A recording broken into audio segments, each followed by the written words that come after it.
actualizarnos un poco también desde ese lugar esta causa. Roxana, muy buenas tardes, ¿cómo estás? Hola, ¿cómo están? Muy bien, gracias. Muy bien. Bueno, contanos un poco desde la causa judicial, digamos, ¿en qué instancia estamos? ¿Cómo explicamos estos 10 años de impunidad? Yo creo que, en estos 10 años la causa está en etapa de instrucción primero. Uh-huh. Es decir, se sigue investigando. La impunidad se explica por la simple circunstancia de no tener idea de quién es el autor material de la muerte del femicidio de Lucía, y no tener siquiera un sospechoso, porque sabemos que toda esta investigación desde un principio giró en torno a un estudiante que además compartió en algún tiempo el espacio. Uh-huh. En un inquilinato con las chicas, tanto con Felicitas Maidana como con Lucía, pero bueno, que finalmente fue descartado por lo menos como autor material, o sea, no fue el femicida o el violador, que es lo que hoy se sigue. Roxana, ¿nos escuchás? Manera en un punto de absoluta incertidumbre, porque puede ser cualquiera, no tenemos ningún sospechoso y tampoco hay grandes avances en ese sentido. Roxana, cuando decís se descartó a uno de los que estuvo como señalado, el caso de Sotelo, ¿cómo se descarta su participación o su responsabilidad ahí? Y desde el cuerpo de Lucía se pudieron extraer muestras genéticas que fueron las que se corroboraron, se compararon con las muestras de Nicolás Sotelo y las descartaron. Uh-huh. Esa fue la primera situación. De hecho, en este último tiempo el expediente se movió en torno a esa muestra genética. Uh-huh. Uh-huh. Sabemos también que fue a raíz de ir, digamos, cotejando la muestra encontrada en el cuerpo de Lucía con otras muestras encontradas en otras víctimas de violación, se terminó descubriendo que había violado también a 2 jovencitas más por lo menos, o 3, porque no estamos muy al tanto de un tercer caso, pero podría ser. Y bueno, ese es el movimiento. Uh-huh. Un crimen o un... Uh-huh. No, ahí justo se había cortado un poquitito. Roxana, decías también, no hay hipótesis, o sea... No hay hipótesis. ¿Y cómo Cuando empieza la investigación, todo el tiempo, recordemos que este hecho, desde la primera etapa de la investigación de la muerte de Lucía, desde el momento en que se encuentra el cuerpo, en medio de un incendio, interviene la policía, empiezan las primeras actuaciones, hasta que nosotros nos presentamos como querellantes, pasa aproximadamente dos años, que es cuando recién en nuestro sistema procesal penal se permite la figura del querellante. Uh-huh. Durante todo este tiempo la investigación se fue haciendo sin que nosotros pudiéramos tener más que noticias, la familia sobre todo, ¿no? Uh-huh. De lo que las noticias que se les iba transmitiendo, especialmente a través de la policía. Uh-huh. La primera hipótesis que se manejó desde el primer momento fue la de Nicolás Sotelo, porque digamos la historia, la vida de Lucía, ni siquiera se le conocía una pareja que pudiera hacer presumir que esto tenía que ver con lo que hasta en ese momento era común llamar como crimen pasional, o no había tenido antecedentes de amenazas ni nada, salvo Nicolás que había tenido un altercado con las hermanas en el lugar donde vivían, y a raíz de eso él había tenido que irse inclusive. Uh-huh. Y bueno, entonces aparece el nombre de este chico, y además con algunas declaraciones del entorno de Nicolás Sotelo aparece también el dato de que él tenía las llaves del inquilinato, y eso coincidía con el hecho de que no haya habido forzamiento en la puerta. Uh-huh, uh-huh. Que también eso podría generar la otra hipótesis. Ella podría haber conocido a la persona, o el otro se mete en algún momento de descuido. En fin, miles de posibilidades, pero bueno, se centraron exclusivamente en este joven, y cuando Sí. Roxana, estás no ahí, justo se nos cortó. Se centraron en ese joven, nos decías, ¿y después? Sí. No, que entre miles de posibilidades se centraron en ese joven. Ahí escuchan, sí, se nos fue cortando un poquitito, pero ahí te volvemos a escuchar. No sé por qué, porque, bueno, ¿ahí se escuchan? Sí, me parece que me parece que es nuestro problema, pero vamos a hacer el esfuerzo de seguirte. Sí.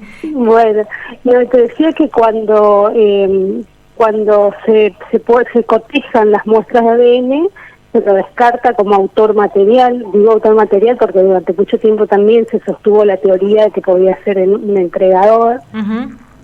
Y bueno, quedó ahí, se fue dilucidando esa idea porque no hubo ningún elemento material probatorio, sobre todo para sostener eso. Uh-huh. Y bueno, y de ahí siguió en esta nebulosa hasta que los movimientos, si se quiere, más importantes que hubieron en la causa fueron a partir de estos dos casos que fueron corroborados de violaciones de otras jóvenes, y reavivó un poco esto, la búsqueda, pero también nos coloca en esta situación de decir, sabemos que hay un violador suelto, pero no tenemos ni idea de cuál es el nombre. Conocemos su mapa genético, si se quiere, pero no lo podemos, no le podemos poner un nombre. Uh-huh. Y en esa situación estamos desde hace 6 años por lo menos. Roxana, y en este contexto, ¿no? Pasaron 10 años, además la querella no tuvo posibilidades de intervenir en esos 2 primeros años de la investigación, desde controlar pruebas, controlar procedimientos o pedir pruebas, pedir procedimientos. ¿Qué expectativas reales hay para una querella como esta? Mira, al principio,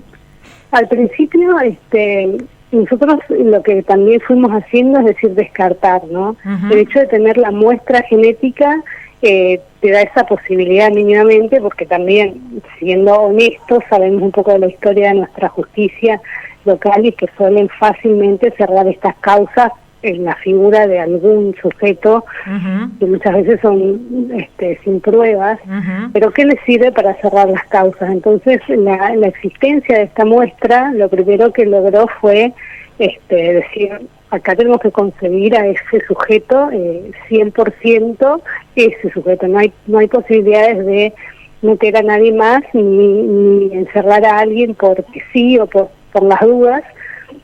Bueno, con esa certidumbre por lo menos pudimos manejarnos. Uh-huh. Entonces lo que fuimos haciendo desde la querella fue ofrecer pruebas que vinculaban por ahí, eran testimonios de algunas personas que podían dar cuenta de los círculos de Lucía, si alguna vez escuchaban de alguien sospechoso, pero en ese ambiente de ese ambiente más cercano no surgió nada nunca. Uh-huh. Todos los a Lucía dieron sus muestras sin ningún problema, las personas mencionadas por estos testigos también dieron sus muestras y no hubo ningún tipo de coincidencia, así es que nosotros no tenemos otra herramienta. Es decir, observar, seguir es decir, Roxana, que el aporte que la querella podía hacer es desde el entorno de Lucía, digamos, ¿no? No se puede construir otro entorno porque no lo conocían. Porque no, y aparte no lo tenían, esa uh-huh, es la realidad también. Uh-huh, uh-huh. La vida de Lucía era una vida muy tranquila, muy normal, en el sentido más elemental, digamos, de la palabra. No había ningún entorno oscuro, uh-huh, como pudiera decir. Tampoco ella había manifestado sentirse acosada o sentirse hostigada a su círculo más íntimo. Uh-huh. Así es que no hay una hipótesis alrededor de eso, más que esto, es decir, había una persona que evidentemente, y esto nosotros lo vamos deduciendo no por el hecho o por lo que pasó con Lucía, sino por conectando un poco con los otros casos, que por ahí se mueve esta persona dentro del ámbito de la universidad, que va observando, que va vigilando y que así es como elige y ataca a sus víctimas. Uh-huh. En el caso de Lucía fue el más grave porque la asesina, y las otras dos causas, por suerte las chicas pudieron sobrevivir, pero tampoco sabemos si hay más casos, porque por ahí no siempre se denuncian. Así que bueno, hay un montón de más dudas que certezas en esta investigación, ¿no? También un poco para evaluar, suponemos, en estos 10 años y sobre todo desde que ya se pudo ser parte de la querella, ¿cuáles son los planteos que se le hace hoy a la justicia? Porque va a haber una marcha el 19 y una de las cosas que nos preguntaban, bueno, ¿qué hay que ir a reclamarle al Poder Judicial en relación a esta causa? ¿Qué es lo que falta?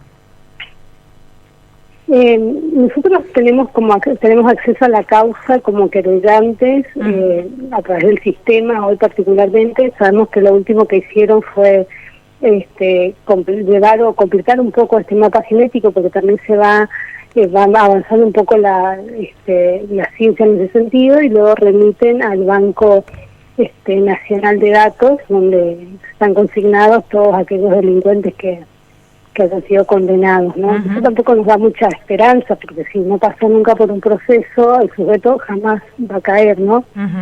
Lo que siempre venimos rescatando también un poco es esto de la necesidad que la sociedad, pero no la necesidad, sino el derecho, digamos, que tiene la sociedad de interpelar un poco a la justicia más fuertemente, y para que comunique qué es lo que están haciendo.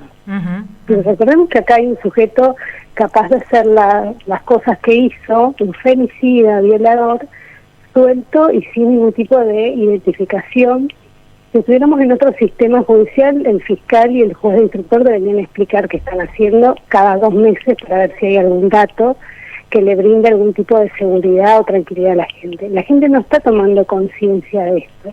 Y no lo demanda a la justicia, que es la que está investigando, la que se supone que tiene abiertas esas 3 causas, porque la misma incertidumbre que tenemos nosotros en el caso de Lucía existe en las otras 2 causas. Así que yo creo que lo primero que tienen que poder pedir es que expliquen qué es lo que están haciendo, qué hipótesis están siguiendo, quiénes son los que están investigando. Durante estos 10 años también fueron pasando varios instructores.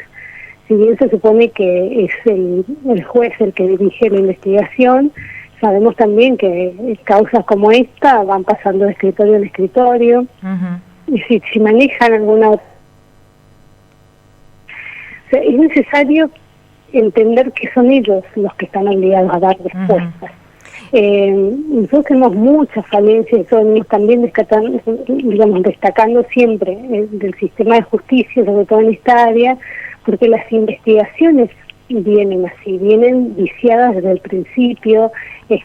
No sabemos, o no tenemos, mejor dicho, dentro del sistema judicial una policía o por lo menos algún instructor que podamos certificar que tiene especialidad en investigaciones, que pueda llevar adelante una investigación metódica, que pueda ser revisable, confiable. Son siempre a través de la policía, que también tiene sus propias cosas, ¿no?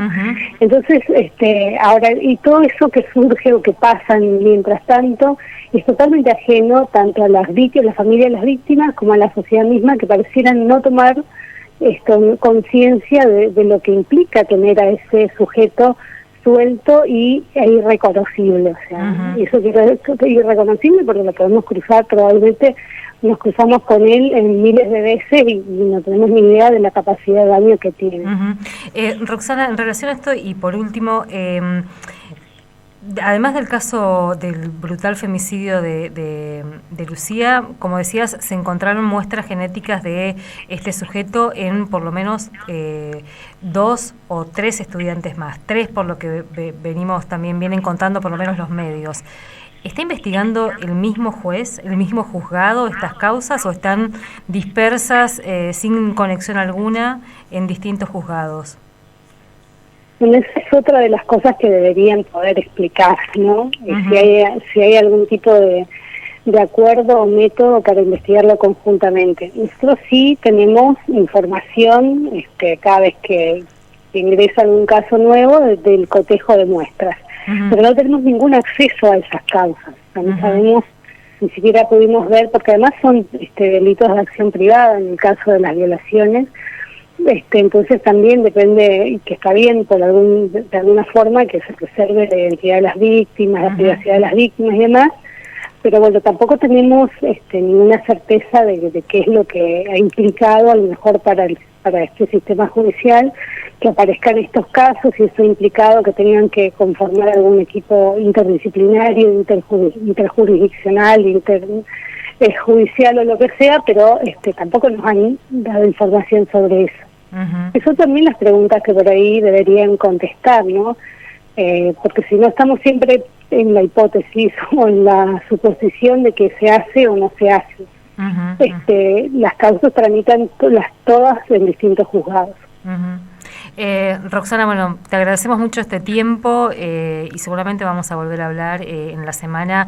Hay varias actividades vinculadas a este aniversario tan triste, y el 19, por lo que nos decían, esta marcha al juzgado para seguir reclamando justicia, justamente. Así que mil gracias. No, gracias a ustedes. Hasta luego. Ahí